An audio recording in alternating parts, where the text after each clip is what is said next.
2014 ಮೇನಿಂದ 2025 ಫೆಬ್ರವರಿವರೆಗೆ ಈ ದೇಶವನ್ನಾಳಿದ ಪ್ರಧಾನಮಂತ್ರಿ ನರೇಂದ್ರ ಮೋದಿಯವರ ಕಾಲದಲ್ಲಿ ಕೇಂದ್ರ ಸರ್ಕಾರದ ಮುಂಗಡ ಪತ್ರ ಅಥವಾ ಕೇಂದ್ರ ಸರ್ಕಾರದ ಆರ್ಥಿಕ ವ್ಯವಸ್ಥೆಯಲ್ಲಿ ಜಾರಿಗೊಳಿಸಲಾದ ಮಹತ್ವದ ಬದಲಾವಣೆಗಳೊಮ್ಮೆ ಮೆಲುಕು ಹಾಕಬೇಕಾಗಿದೆ. ಯಾಕಂದ್ರೆ ಮೊನ್ನೆ ಮಂಡನೆಯಾದ ಅರ್ಥ ಸಚಿವೆ ನಿರ್ಮಲಾ ಸೀತಾರಾಮನ್ ರವರ ನಿರಂತರ 8ನೇ ಬಜೆಟ್ ಬಗ್ಗೆ, ಅದರ ವಿವರಗಳ ಬಗ್ಗೆ ಸಾಕಷ್ಟು ಚರ್ಚೆ ವಿಶ್ಲೇಷಣೆ ಇನ್ನೂ ನಡೀತಾನೆ ಇದೆ. ಬರುವ ತಿಂಗಳುದ್ದಕ್ಕೂ ಸಂಸತ್ತಿನ ಉಭಯ ಸದನಗಳಲ್ಲಿ ಈ ಬಗ್ಗೆ ಚರ್ಚೆ ಆಗಲೇ ಇದೆ. ಆದರೆ ಜನಸಾಮಾನ್ಯರು ಗಮನಿಸಬೇಕಾದ ಕೆಲವು ಸ್ಥಿತ್ಯಂತರಗಳು, ಈ ದೇಶದ ಪ್ರಧಾನಮಂತ್ರಿಯಾಗಿ 2014 ಮೇ 26ರಂದು ಚುಕ್ಕಾಣಿ ಹಿಡಿದ ನರೇಂದ್ರ ಮೋದಿ ಅವರು ಈ ಕೇಂದ್ರದ ಮುಂಗಡ ಪತ್ರದ ಪರಂಪರೆಯಲ್ಲಿ ತಂದ ಪ್ರಮುಖ ಬದಲಾವಣೆಗಳನ್ನು, ತನ್ಮೂಲಕ ರಾಷ್ಟ್ರದ ಆರ್ಥಿಕ ನೀತಿ ಮತ್ತು ಆರ್ಥಿಕ ನೀತಿಯ ಅನುಷ್ಠಾನದಲ್ಲಿ ತಂದ ಕ್ರಾಂತಿಕಾರಕ ಬದಲಾವಣೆಗಳ ಕುರಿತು ಮೆಲುಕು ಹಾಕಬೇಕಾಗಿದೆ. 2014 ಮೇವರೆಗೂ ಕೂಡ ಈ ಕೇಂದ್ರ ಸರ್ಕಾರದ ಆರ್ಥಿಕ ನೀತಿಯನ್ನ ಪ್ರಭಾವಿಸ್ತಾ ಇದ್ದದ್ದು ರಾಷ್ಟ್ರೀಯ ಯೋಜನಾ ಆಯೋಗ. ಅಂದ್ರೆ ಸ್ವಾತಂತ್ರ್ಯೋತ್ತರ ಭಾರತದಲ್ಲಿ ಪ್ರಪ್ರಥಮ ಪ್ರಧಾನಮಂತ್ರಿ ಜವಾಹರ್ಲಾಲ್ ನೆಹರು ಅವರ ಕಾಲದಲ್ಲಿ ಅಸ್ತಿತ್ವಕ್ಕೆ ತಂದ ರಾಷ್ಟ್ರೀಯ ಯೋಜನಾ ಮಂಡಳಿಯೇ ಈ ದೇಶದ ಆರ್ಥಿಕ ನೀತಿಯನ್ನ ರೂಪಿಸ್ತಾ ಇತ್ತು ಅಥವಾ ಆರ್ಥಿಕ ನೀತಿ ನಿರೂಪಣೆಗೆ ಮಾರ್ಗದರ್ಶನ ನೀಡ್ತಾ ಇತ್ತು. ಈ ಯೋಜನಾ ಮಂಡಳಿಯನ್ನು ಸುಮಾರು 5 ದಶಕಗಳ ಕಾಲ ಅಸ್ತಿತ್ವದಲ್ಲಿದ್ದ ಆ ವ್ಯವಸ್ಥೆಯನ್ನೇ ಬದಲಿಸಿಬಿಟ್ರು ಮೋದಿ. ಯೋಜನಾ ಆಯೋಗದ ಬದಲು ಮೋದಿ ಅಸ್ತಿತ್ವಕ್ಕೆ ತಂದಿದ್ದು ನೀತಿ ಆಯೋಗ್. ಆ ನೀತಿ ಆಯೋಗ NITI ಅಂತ ಇಂಗ್ಲಿಷ್ನಲ್ಲಿ ನಾವು ಸ್ಪೆಲ್ಲಿಂಗ್ ಬರಿತೇವೆ. ಆ ನೀತಿ ಆಯೋಗದ ವಿಸ್ತೃತ ವ್ಯಾಖ್ಯಾನ ಏನು ಅಂತಂದ್ರೆ national institute for transforming India ಅಂತ, ಭಾರತದ ಸಮಗ್ರ ಪರಿವರ್ತನೆಯ ರಾಷ್ಟ್ರೀಯ ಆಯೋಗ ಅಂತ ನೀತಿ ಆಯೋಗ್. ಈ ನೀತಿ ಆಯೋಗ್ ಅಸ್ತಿತ್ವಕ್ಕೆ ಬಂದ ನಂತರ ಮುಖ್ಯಮಂತ್ರಿ ಅಧ್ಯಕ್ಷತೆ ಅದರ ವರಿಷ್ಠ ಮಂಡಳಿಯ ಸದಸ್ಯರು ಯಾರು ಅಂತಂದ್ರೆ ಎಲ್ಲ ರಾಜ್ಯಗಳ ಮುಖ್ಯಮಂತ್ರಿಗಳು ಮತ್ತು ಕೇಂದ್ರಾಡಳಿತ ಪ್ರದೇಶಗಳ ಮುಖ್ಯಮಂತ್ರಿಗಳು ಕೂಡ. ಎಲ್ಲೆಲ್ಲಿ ಮುಖ್ಯಮಂತ್ರಿಗಳು ಇಲ್ವೋ ಅಲ್ಲಿ ಲೆಫ್ಟಿನೆಂಟ್ ಗವರ್ನರ್ಗಳು ಇದರ ಕಾಯಂ ಸಚಿವರಾಗಿರ್ತಾರೆ. ಅಂದ್ರೆ ರಾಷ್ಟ್ರದ ಆರ್ಥಿಕ ನೀತಿ ಮತ್ತು ಯೋಜನಾ ನೀತಿಯನ್ನು ರೂಪಿಸೋದ್ರಲ್ಲಿ ಎಲ್ಲ ರಾಜ್ಯಗಳ ಮುಖ್ಯಮಂತ್ರಿಗಳಿಗೆ ಸಕ್ರಿಯ ಅಧಿಕೃತ ಪಾಲುದಾರಿಕೆ ಕೊಡುವ ಒಂದು ವ್ಯವಸ್ಥೆಯನ್ನ ನಿರ್ಮಾಣ ಮಾಡಿದ್ರು. ಅದಾದ ನಂತರ ಪ್ರತಿ ವರ್ಷ ಸ್ವಾತಂತ್ರ್ಯ ಬಂದಾಗಿನಿಂದ ಪ್ರತಿ ವರ್ಷ ಬಜೆಟ್ ಮಂಡನೆ ಫೆಬ್ರವರಿ ತಿಂಗಳ ಕೊನೆಯ ದಿನಾಂಕದಂದು ನಡೀತಾ ಇತ್ತು. 4 ವರ್ಷಗಳಿಗೊಮ್ಮೆ ಬರೋ ಲೀಪ್ ಇಯರ್ ಏನಿರುತ್ತೆ ಆಗ ಮಾತ್ರ ಫೆಬ್ರವರಿ 29, ಉಳಿದಂತೆ ಫೆಬ್ರವರಿ 28ರಂದು ಮಂಡನೆ ಆಗ್ತಾ ಇತ್ತು ಕೇಂದ್ರ ಸರ್ಕಾರದ ಬಜೆಟ್. ಅದನ್ನ ನರೇಂದ್ರ ಮೋದಿ ಅವರು ಬದಲಿಸ್ಬಿಟ್ಟು 2015ರಿಂದನೇ ಅದನ್ನ ಫೆಬ್ರವರಿ 1ನೇ ತಾರೀಕಿನಿಂದ ಬಜೆಟ್ ಮಂಡನೆಯ ಒಂದು ಪರಿಪಾಠವನ್ನ ಜಾರಿಗೆ ತಂದ್ರು. ಅದರ ಉದ್ದೇಶ ಏನಿತ್ತು ಅಂತಂದ್ರೆ ಫೆಬ್ರವರಿ 28ಕ್ಕೆ ಬಜೆಟ್ ಮಂಡನೆ ಆದ ಮೇಲೆ ಅದ್ರ ಬಗ್ಗೆ ಸಂಸತ್ತಿನ ಉಭಯ ಸದನದಲ್ಲಿ ಚರ್ಚೆ, ಸಮಾಲೋಚನೆ ಇತ್ಯಾದಿಗಳೆಲ್ಲ ಪಾಸ್ ಆಗಿ ಕೊನೆಗೂ ಆ ವಾರ್ಷಿಕ ಲೆಕ್ಕಾನುದಾನ ಸಂಸತ್ತಿನ ಅನುಮೋದನೆ ಪಡ್ಕೊಳ್ಳೋಷ್ಟೊತ್ತಿಗೆ ಮೇ ಜೂನ್ ತಿಂಗಳು ಆಗೋಗ್ಬಿಟ್ಟಿರುತ್ತೆ.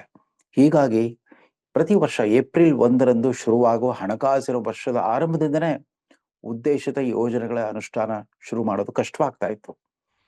ಈ ವಾಸ್ತವಿಕ ಬಿಕ್ಕಟ್ಟನ್ನು ಅರಿತುಕೊಂಡೇ ನರೇಂದ್ರ ಮೋದಿ ಅವರು ಫೆಬ್ರವರಿ 1ರಂದೇ ಕೇಂದ್ರ ಸರ್ಕಾರದ ಬಜೆಟ್ ಮಂಡನೆಯ ಪರಿಪಾಠವನ್ನು ಜಾರಿಗೆ ತಂದರು. ಇದರಿಂದಾಗಿ ಫೆಬ್ರವರಿ ಅಂತ್ಯದೊಳಗೆ ಸಂಸತ್ತಿನಲ್ಲಿ ಬಜೆಟ್ ಮೇಲಿನ ಚರ್ಚೆ ಮುಗಿದ್ಬಿಟ್ಟು ಲೆಕ್ಕಾನುದಾನ ಪಾಸ್ ಆಗೋದ್ರಿಂದ ಕರಾರುವಾಕ್ಕಾಗಿ ಏಪ್ರಿಲ್ 1 ಹಣಕಾಸಿನ ವರ್ಷದ ಆರಂಭದ ದಿನದಿಂದಲೇ ಆ ಹಣಕಾಸು ವರ್ಷದ ಯೋಜಿತ ಕಾರ್ಯಕ್ರಮಗಳು ಮತ್ತು ಯೋಜನೆಗಳ ಅನುಷ್ಠಾನ ಪ್ರಾರಂಭವಾಗಿಬಿಡುತ್ತೆ. ಈ ರೀತಿ ಬಜೆಟ್ ಮಂಡನೆಯ ದಿನಾಂಕ, ವಾರ್ಷಿಕ ಲೆಕ್ಕಾನುದಾನದ ಅನುಮೋದನೆ ಇತ್ಯಾದಿಗಳಲ್ಲೂ ಕೂಡ ಒಂದು ವ್ಯವಹಾರೋಚಿತ ಶಿಸ್ತನ್ನು ಜಾರಿಗೊಳಿಸಿದ್ರು ನರೇಂದ್ರ ಮೋದಿ ಅವರು. ಅದರ ಜೊತೆಗೆ ಸ್ವಾತಂತ್ರ್ಯ ಬಂದಾಗಿನಿಂದ ಕೂಡ ಬಜೆಟ್ ಮಂಡನೆಯ ಸಮಯ ಸಾಮಾನ್ಯವಾಗಿ ಅದು ಸಂಜೆ 5 ಗಂಟೆಗೆ ಬಜೆಟ್ ಮಂಡನೆ ಆಗ್ತಾ ಇತ್ತು. ಈ ಸಮಯದ ಬದಲಾವಣೆ ಬಂದಿದ್ದು 1999ರಲ್ಲಿ. ಆವತ್ತಿನ NDA ಸರ್ಕಾರದ ಪ್ರಧಾನಮಂತ್ರಿ ಅಟಲ್ ಬಿಹಾರಿ ವಾಜಪೇಯಿ ಮಂತ್ರಿಮಂಡಲದಲ್ಲಿ ಹಣಕಾಸು ಸಚಿವರಾಗಿದ್ದ ಯಶವಂತ್ ಸಿನ್ಹಾರವರು ಈ ಸಂಜೆ 5 ಗಂಟೆಯ ಮುಹೂರ್ತವನ್ನು ಬದಲಿಸ್ಬಿಟ್ಟು ಬೆಳಿಗ್ಗೆ 11 ಗಂಟೆಗೆ ಬಜೆಟ್ ಮಂಡನೆ ಮಾಡುವ ಪರಿಪಾಠವನ್ನು ಆರಂಭಿಸ್ಬಿಟ್ರು. ಮೊದಲೆಲ್ಲ ಈ 5 ಗಂಟೆ ಬಜೆಟ್ ಮಂಡನೆಯ ಮುಹೂರ್ತ ಯಾಕಿತ್ತು ಅಂತಂದ್ರೆ, ಬ್ರಿಟಿಷರ ಆಳ್ವಿಕೆ ಇದ್ದಾಗ ಅಲ್ಲಿನ ಇಂಗ್ಲೆಂಡಿನ ಸ್ಥಳೀಯ ಸಮಯ ಅಂದ್ರೆ ಬೆಳಗಿನ ಭಾರತಕ್ಕೂ ಮತ್ತು ಇಂಗ್ಲೆಂಡ್‌ಗೂ ಸುಮಾರು 5:30 ಗಂಟೆಗಳ ವ್ಯತ್ಯಾಸ ಇದೆ. ಇಲ್ಲಿ ಸಂಜೆ 5 ಗಂಟೆ ಆದಾಗ ಅಲ್ಲಿ ಆ ದಿನದ ಅವರ ಬ್ರಿಟಿಷರ ದಿನಚರಿ ಆರಂಭವಾಗಿರುತ್ತೆ. ಬೆಳಿಗ್ಗೆ 10:30, 10:45 ಗಂಟೆ ಆಗಿರುತ್ತೆ. ಆದ್ರಿಂದ ಇಂಗ್ಲೆಂಡಿನ ಕಚೇರಿ ಸಮಯಕ್ಕೆ ಅನುಕೂಲವಾಗುವ ಹಾಗೆ ಇಲ್ಲಿ ಸಂಜೆ 5 ಗಂಟೆಗೆ ಬಜೆಟ್ ಮಂಡನೆಯ ಪರಿಪಾಠವನ್ನ ನಡೆಸ್ಕೊಂಡು ಬರ್ತಾ ಇತ್ತು. ಅದನ್ನ ವಾಜಪೇಯಿ ಕಾಲದಲ್ಲೇ ಬದಲಾಯಿಸಿ 11 ಗಂಟೆಗೆ ಅಂತ ಮಾಡಿದ್ರು. ಒಟ್ಟಾರೆ ಮೋದಿ ಕಾಲದಲ್ಲಿ ರಾಷ್ಟ್ರದ ಆರ್ಥಿಕ ನೀತಿ ನಿರೂಪಣೆಯ ಅಧಿಕಾರವನ್ನ ಯೋಜನಾ ಆಯೋಗದ ಬದಲು ನೀತಿ ಆಯೋಗಕ್ಕೆ ವಹಿಸಲಾಯಿತು. ನೀತಿ ಆಯೋಗದ ವರಿಷ್ಠ ಮಂಡಳಿಯಲ್ಲಿ ಎಲ್ಲ ರಾಜ್ಯಗಳ ಮುಖ್ಯಮಂತ್ರಿಗಳು ಮತ್ತು ಕೇಂದ್ರಾಡಳಿತ ಪ್ರದೇಶಗಳ ಮುಖ್ಯಮಂತ್ರಿ ಅಥವಾ ಲೆಫ್ಟಿನೆಂಟ್ ಗವರ್ನರ್ಗಳು ಪಾಲ್ಗೊಳ್ಳುವ ವ್ಯವಸ್ಥೆಯನ್ನು ಮಾಡಿದ್ರು. ಬಜೆಟ್ ಮಂಡನೆಯ ದಿನಾಂಕ ಫೆಬ್ರವರಿ 1 ಮತ್ತು ಸಮಯ ಬೆಳಿಗ್ಗೆ 11 ಗಂಟೆ. ಇದರ ಜೊತೆಗೆ ಮೋದಿ ಅವರ ಕಾಲದಲ್ಲಿ ಬಂದ ಮತ್ತೊಂದು ಮಹತ್ವದ ಬದಲಾವಣೆ ಅಂತಂದ್ರೆ 2017ರ ಹಣಕಾಸು ವರ್ಷದಿಂದ 2017ರಿಂದ ಪ್ರತ್ಯೇಕ ರೈಲ್ವೆ ಬಜೆಟ್ ಮಂಡನೆಯ ಪರಿಪಾಠವನ್ನು ಕೂಡ ಸ್ಥಗಿತಗೊಳಿಸ್ಬಿಟ್ರು. ಅದುವರೆಗೂ ರಾಷ್ಟ್ರೀಯ ಬಜೆಟ್ಗಿಂತ ಮುಂಚೆ, ಸಮಗ್ರ ಬಜೆಟ್ ಮಂಡನೆಗಿಂತ ಮುಂಚೆ 25 ಅಥವಾ 26ನೇ ತಾರೀಕು ಫೆಬ್ರವರಿ ರೈಲ್ವೆ ಬಜೆಟ್ ಮಂಡನೆ ಆಗ್ತಾ ಇತ್ತು. ಅದನ್ನ ಆಯಾ ಕಾಲದ ರೈಲ್ವೆ ಸಚಿವರುಗಳೇ ಮಾಡ್ತಾ ಇದ್ರು. ಆದ್ರೆ ಮೋದಿ ಯುಗದಲ್ಲಿ ಕಟ್ಟ ಕಡೆಯ ಪ್ರತ್ಯೇಕ ರೈಲ್ವೆ ಬಜೆಟ್ ಮಂಡನೆ ಆಗಿದ್ದು 2017 ಫೆಬ್ರವರಿ 25ರಂದು. ಆವತ್ತು ರೈಲು ಸಚಿವರಾಗಿದ್ದ ಮುಂಬೈ ಮೂಲದ ಸುರೇಶ್ ಪ್ರಭು ಅವರು ಕಟ್ಟ ಕಡೆಯ ರೈಲ್ವೆ ಬಜೆಟ್ ಮಂಡನೆ ಮಾಡಿದ್ರು. ಈ ವ್ಯವಸ್ಥೆಯನ್ನು ಬದಲಿಸ್ಬಿಟ್ಟು ಮೋದಿಯವರು ಆ ರೈಲ್ವೆ ಬಜೆಟ್ ಅನ್ನು ಕೂಡ ಭಾರತ ಸರ್ಕಾರದ ಮೂಲ ಬಜೆಟ್ ಜೊತೆಗೆ ವಿಲೀನೀಕರಣ ಮಾಡ್ಬಿಟ್ರು, ಮರ್ಜ್ ಮಾಡ್ಬಿಟ್ರು. ಹಾಗಾಗಿ 2017ರ ನಂತರ ಪ್ರತಿ ವರ್ಷವೂ ಕೂಡ ಭಾರತ ಸರ್ಕಾರದ ಪರವಾಗಿ ಒಂದೇ ಒಂದು ಬಜೆಟ್ ಅನ್ನು ಮಂಡಿಸ್ತಾರೆ. ಅದನ್ನು ಆಯಾ ಕಾಲದ ಆರ್ಥಿಕ ಸಚಿವರೇ ಮಂಡಿಸ್ತಾ ಬಂದಿದ್ದಾರೆ. ಮೋದಿಯವರ ಮೊದಲು 4 ವರ್ಷ ಒಂದು ಆರ್ಥಿಕ ಪರಿವರ್ತನೆಯ ಸುವರ್ಣ ಯುಗವಾಗಿತ್ತು. ಅವರಿಗೆ ಬಲಗೈ ಬಂಟನಾಗಿ ಗಟ್ಟಿಯಾಗಿ ನಿಂತಿದ್ದು ಮೋದಿ ಅವರಿಗೆ ಎಲ್ಲ ಬಗೆಯ ಬೌದ್ಧಿಕ, ವೈಚಾರಿಕ, ರಾಜಕೀಯ ಮತ್ತು ವ್ಯವಹಾರೋಚಿತ ಸಲಹೆಗಳನ್ನ ಕೊಡ್ತಾ ಇದ್ದ ಅತ್ಯಂತ ಪ್ರತಿಭಾಶಾಲಿ ನಾಯಕ ಅರುಣ್ ಜೇಟ್ಲಿ ಅವರೇ ಆರ್ಥಿಕ ಸಚಿವರಾಗಿದ್ರು. ಅರುಣ್ ಜೇಟ್ಲಿ ಕಾಲದಲ್ಲಿ ಅರುಣ್ ಜೇಟ್ಲಿ ಮತ್ತು ನರೇಂದ್ರ ಮೋದಿ ಅವರ ಜೋಡಿ ಭಾರತದ ಆರ್ಥಿಕ ವ್ಯವಸ್ಥೆಯಲ್ಲಿ ಕೆಲವು ಮಹತ್ವದ ಹೆಜ್ಜೆಗಳು ನೀಡ್ತಾ ಬಂದಿತ್ತು. ಎಲ್ಲಕ್ಕಿಂತ ಮುಖ್ಯವಾಗಿ 2014-15ರ ಮೊಟ್ಟ ಮೊದಲ ಬಜೆಟ್ನಲ್ಲೇ ಮೋದಿ ಅವರು ಘೋಷಣೆ ಮಾಡಿದ್ದು ಮುಖ್ಯ ಕಾರ್ಯಕ್ರಮ ಪ್ರಧಾನಮಂತ್ರಿ ಜನ್ ಧನ್ ಯೋಜನಾ. ಅಂದ್ರೆ ಬ್ಯಾಂಕಿಂಗ್ ಮುಖ್ಯವಾಹಿನಿಯಲ್ಲಿ ಇಲ್ಲದ ಕೋಟ್ಯಂತರ ಮಂದಿ ಬಡ ಜನರನ್ನ ಬ್ಯಾಂಕಿಂಗ್ ವ್ಯವಸ್ಥೆಗೆ ತರುವ ಪ್ರಯತ್ನ. ಸರ್ಕಾರವೇ 500 ರೂಪಾಯಿ ಹಾಕಿ ಖಾತೆಯನ್ನ ತೆಗೆದುಬಿಟ್ಟು ಸುಮಾರು 53 ಕೋಟಿ ಬಡವರನ್ನ ಬ್ಯಾಂಕಿಂಗ್ ವ್ಯವಸ್ಥೆಯಲ್ಲಿ ತಂದ್ರು. ಅದರ ಪರಿಣಾಮವಾಗಿ ಅಂದ್ರೆ 53 ಕುಟುಂಬಗಳು, ಬಡ ಕುಟುಂಬಗಳು ಕೂಡ ಬ್ಯಾಂಕಿಂಗ್ ವ್ಯವಹಾರದಲ್ಲಿ ತೊಡಗಿಸ್ಕೊಳ್ಳೋ ಹಾಗಾಯ್ತು. ಅದಾದ ನಂತರ ಅವರಿಗೆ ಬ್ಯಾಂಕ್ ವ್ಯವಸ್ಥೆಯಿಂದ ಲಭ್ಯವಾಗುವ ಸಾಲ ಸವಲತ್ತುಗಳ ಜೊತೆಗೆ ಸರ್ಕಾರದಿಂದ ಅವ್ರಿಗೆ ವರ್ಗಾವಣೆ ಆಗಬೇಕಾದ ವಿವಿಧ ನಿಗದಿತ ಸಮಾಜ ಕಲ್ಯಾಣ ಕಾರ್ಯಕ್ರಮಗಳು, ಅಂದ್ರೆ ಅದು ದಿನಗೂಲಿ ವ್ಯವಸ್ಥೆ, ಮನ್ರೇಗಾ ಯೋಜನೆಯ ದಿನಗೂಲಿ ನೀಡಿಕೆ ಆಗಿರ್ಬೋದು, ಅಥವಾ ವಿವಿಧ ರೀತಿಯ ಈ ಸೌಲಭ್ಯಗಳು, ಈ ನಮ್ಮಲ್ಲಿ ಬಾಣಂತಿ ಭತ್ಯೆ, ವೃದ್ಧಾಪ್ಯ ವೇತನ ಇತ್ಯಾದಿಗಳಿರ್ಬೋದು, ಅಥವಾ ವಯಸ್ಕರ ವಿವಿಧ ಪಿಂಚಣಿ ಯೋಜನೆಗಳಿರ್ಬೋದು, ಎಲ್ಲವೂ ಕೂಡ ನೇರವಾಗಿ ಡಿಜಿಟಲ್ ತಂತ್ರಜ್ಞಾನದ ಮೂಲಕ ಬ್ಯಾಂಕ್ ಖಾತೆಗೆ ತಲುಪುವ ವ್ಯವಸ್ಥೆಯನ್ನು ತಂದ್ಬಿಟ್ರು. ಮೋದಿಯವರು ಅವರ ಎರಡನೇ ಬಜೆಟ್ 2015ರ ಬಜೆಟ್ನಲ್ಲಿ ಅರುಣ್ ಜೇಟ್ಲಿ ಅವರು ತಂದ ಮತ್ತೊಂದು ಮಹತ್ವದ ಘೋಷಣೆ ಯಾವುದು ಅಂತಂದ್ರೆ ಮುದ್ರಾ ಯೋಜನೆ.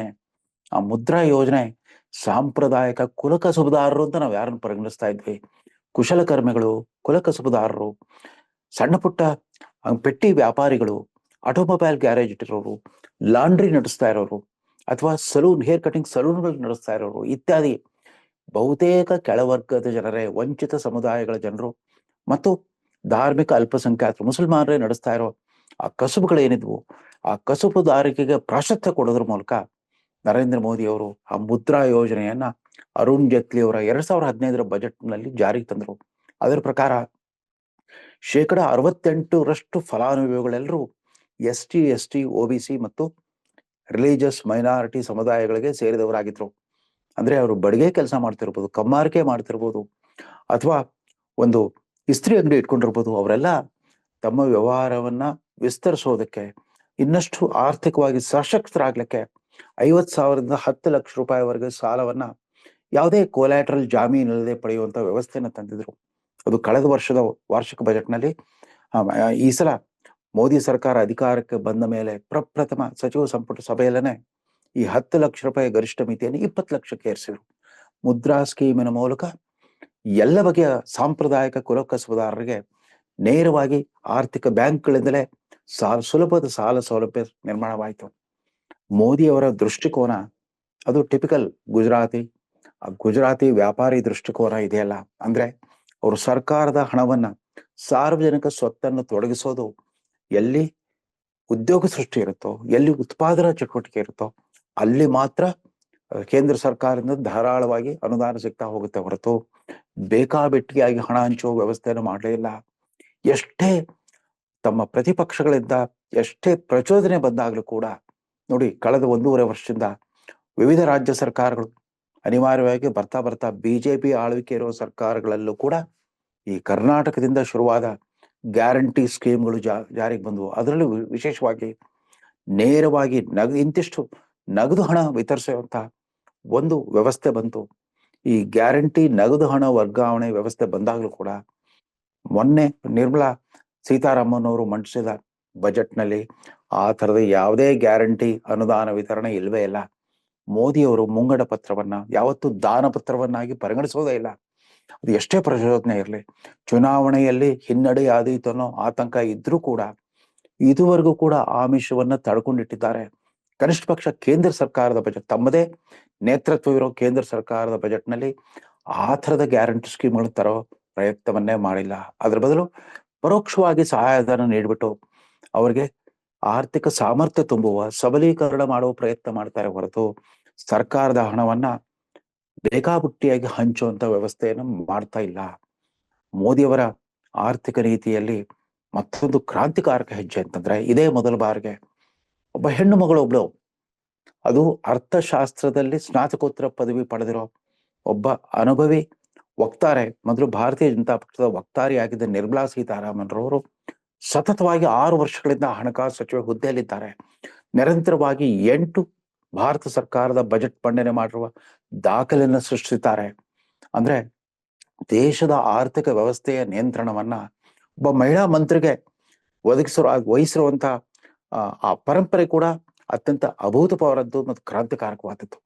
ಕಾಂಗ್ರೆಸ್ ಪಕ್ಷವಾಗ್ಲಿ ಇತರ ಯಾವುದೇ ಪಕ್ಷದ ಸರ್ಕಾರದಲ್ಲಾಗ್ಲಿ ಮಹಿಳೆಯರು ಯಾವ್ದಾದ್ರು ಒಬ್ಬ ಮಹಿಳಾ ಸಚಿವ ಇದ್ರೆ ಆಕೆ ಯಾವತ್ತಿದ್ರೂ ಕೇವಲ ಮಹಿಳೆ ಮತ್ತು ಮಕ್ಕಳ ಕಲ್ಯಾಣ ಇಲಾಖೆಯನ್ನ ಮಾತ್ರ ಕೊಡ್ತಾ ಇದ್ದ ಪರಂಪರೆ ಇತ್ತು. ಮೋದಿಯವರು ಹಾಗೆ ಮಾಡ್ಲಿಲ್ಲ.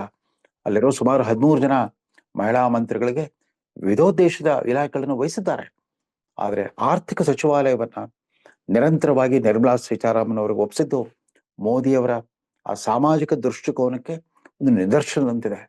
ವ್ಯಕ್ತಿಗತವಾಗಿ ಪ್ರಾಮಾಣಿಕತೆ ಮತ್ತು ನಿಷ್ಕಳಂಕ ವ್ಯಕ್ತಿತ್ವವನ್ನು ಹೊಂದಿರುವ ನಿರ್ಮಲಾ ಸೀತಾರಾಮನ್ ರವರು ಅರುಣ್ ಜೇಟ್ಲಿ ಅವರಿಗಿದ್ದ ಒಂದು ಜನಾಕರ್ಷಕ ಮಾತುಗಾರಿಕೆ ಇರಲಾರದು, ಚತುರ ಮಾತುಗಾರಿಕೆ ಇರಲಾರದು, ಅವರಿಗಿದ್ದ ಒಂದು ಕರಿಷ್ಮಾ ಅವ್ರಿಗೆ ಇರಲಾರದು. ಆದ್ರೆ ಅವರ ವ್ಯಕ್ತಿಗತವಾದ ಪ್ರಾಮಾಣಿಕತೆ, ಬದ್ಧತೆ ಮತ್ತು ನಿಖರತೆ ಮಾತುಗಳಲ್ಲಿನ ಅವರ ನೇರ ದಿಟ್ಟ ನಿರಂತರ ಆ ಶೈಲಿ ಏನಿದೆ ಅದು ಬೆರಗುಗೊಳಿಸುವಂತೆ ಆಗಿದೆ. ನಿರ್ಮಲಾ ಸೀತಾರಾಮನ್ ಆರ್ಥಿಕ ಸಚಿವಾಲಯವನ್ನ ವಹಿಸ್ಕೊಳ್ಳೋಕ್ಕಿಂತ ಪೂರ್ವದಲ್ಲಿ ರಕ್ಷಣಾ ಸಚಿವರಾಗಿದ್ರು ಮತ್ತು ವಾಣಿಜ್ಯ ಸಚಿವರಾಗಿದ್ರು, trade minister for commerce and trade ಸಚಿವರಾಗಿದ್ರು. ಅಂದ್ರೆ ಒಬ್ಬ ಮಹಿಳೆಗೂ ಕೂಡ ಇತರ ಜವಾಬ್ದಾರಿಯುತ ಪುರುಷರೇ ಏಕಸ್ವಾಮ್ಯ ಹೊಂದಿದ್ದ ಇಲಾಖೆಗಳನ್ನು ಕೊಡಬಹುದು, ಅವರು ಯಶಸ್ವಿಯಾಗಿ ನಿರ್ವಹಿಸಬಲ್ಲರು ಅನ್ನೋದನ್ನ ಆ ನಾರಿ ಶಕ್ತಿಯ ಗರಿಷ್ಠ ಮಿತಿಗಳನ್ನ ಸಾಬೀತು ಮಾಡಿ ತೋರಿಸ್ತಾರೆ ನಿರ್ಮಲಾ ಸೀತಾರಾಮನ್. ಅದೆಲ್ಲಕ್ಕಿಂತ ಮುಖ್ಯವಾಗಿ ಆ ನಿರ್ಮಲಾ ಸೀತಾರಾಮನ್ ಅವರಾಗ್ಲಿ ಅಥವಾ ವಿದೇಶಾಂಗ ಮಂತ್ರಿಯಾಗಿ ಕೆಲಸ ಮಾಡ್ತಿರೋ ಜೈಶಂಕರ್ ಅವರಿಬ್ರು ಕೂಡ ತಮಿಳುನಾಡು ಮೂಲನವರು. ಭಾರತೀಯ ಜನತಾ ಪಕ್ಷಕ್ಕೆ ತಮಿಳುನಾಡಿನಲ್ಲಿ ಇನ್ನೂ ಸದೃಢವಾದ ರಾಜಕೀಯ ಅಸ್ತಿತ್ವವೇ ಸಿಕ್ಕಿಲ್ಲ. ರಾಜಕೀಯ ಬೇರುಗಳೇ ತುಂಬಾ ದುರ್ಬಲವಾಗಿವೆ ತಮಿಳುನಾಡಿನಿಂದ ಒಬ್ಬನೇ ಒಬ್ಬ ಲೋಕಸಭಾ ಸದಸ್ಯ ಇದುವರೆಗೂ ಬಿಜೆಪಿಯಿಂದ ಗೆಲ್ಲಕ್ಕೆ ಸಾಧ್ಯವಾಗಿಲ್ಲ.